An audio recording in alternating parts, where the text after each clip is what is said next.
বিশ্বজুড়ে মুসলমানদের জন্য অত্যন্ত তাৎপর্যপূর্ণ এবং শোকাবহ দিন পবিত্র আশুরা। নানা অনুষ্ঠানের মধ্য দিয়ে দেশজুড়ে পালন হচ্ছে দিনটি। কারবালার বিয়োগান্তক ঘটনা স্মরণে নানা প্রতীক নিয়ে রাজধানীতে বের করা হয় তাজিয়া মিছিল। তবে এবছর তাজিয়া ছিল বেশ সুশৃঙ্খল। রিপোর্ট করছেন মেজবা রহমান, ক্যামেরায় ছিলেন রেজাল হোসেন।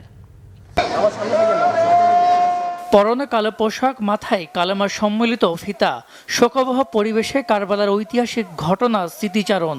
কারবালার প্রান্তরে বিয়োগান্তক দৃশ্য, ইয়াজিদ বাহিনীর বর্বরতা, ইমাম হুসাইনের শাহাদাতের মুহূর্ত সবই প্রতীকীভাবে ফুটে উঠেছে তাজিয়া মিছিলে। লাল সবুজ নিশান, ব্যানার, দুলদুল ঘোড়াসহ 10ই মুহররমের সকালে দেশের সবচেয়ে বড় তাজিয়া মিছিলটি বের হয় পুরান ঢাকার হোসেনি দালান ইমামবাড়া থেকে।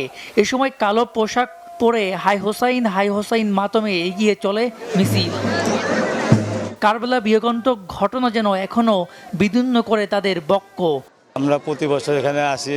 কারবালা শহীদ ইমাম হাসান হোসেনের আলীর জান ইমাম হাসান কারবালা ময়দানে শহীদ হয়েছেন। এখান থেকে আমরা অনেক কিছু শিক্ষা নেই। প্রতি বছর আমরা বাচ্চা গোলাবান নিয়ে আসি, আমরা একটা শোক পালন করি। এই কারবালা ঘটনা মানুষকে শিক্ষা দেয় যে সত্যের পথে, ন্যায়ের পথে এই জীবন অনুসরণ করার জন্য। মুসলমান যে সকল ধর্মের নিরাপত্তা, মুসলিম ধর্ম, এই মুসলিম ধর্মটা প্রকাশ করার জন্য যে মুসলমান কত সহনশীল, কত ধৈর্যশীল দেখেন।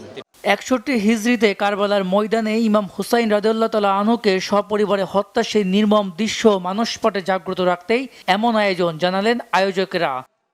ইমামবাড়ায় সর্বজাতি, এখানে কোনো জাতির ভেদাভেদ নাই, এখানে ধর্মের ভেদাভেদ নাই, এখানে সবাই মানুষ হিসাবে ইমাম হুসাইনের শোক পালন করছি। আজকে আমরা শোক পালন করব, প্রতি বছর নেই, আগামীতেও করব। বিশ্ব যতদিন জাগ্রত থাকবে। আইন শৃঙ্খলা বাহিনীর তৎপরতা এবারে তাজিয়া মিছিলে ছিল পরিপূর্ণ ধর্মীয় আবহ। মহরম মাসের 10 তারিখ শুধু শোককে বহন করে না, বরং ত্যাগের মহিমার অন্যের কাছে মাথা নত না করার নাম। যুগে যুগে মহরম এসেছে ঐতিহাসিক শক্তির দলিল হিসাবে। তাজিয়া মিছিল থেকে মেজবা রহমান, বাংলা ভিশন, ঢাকা।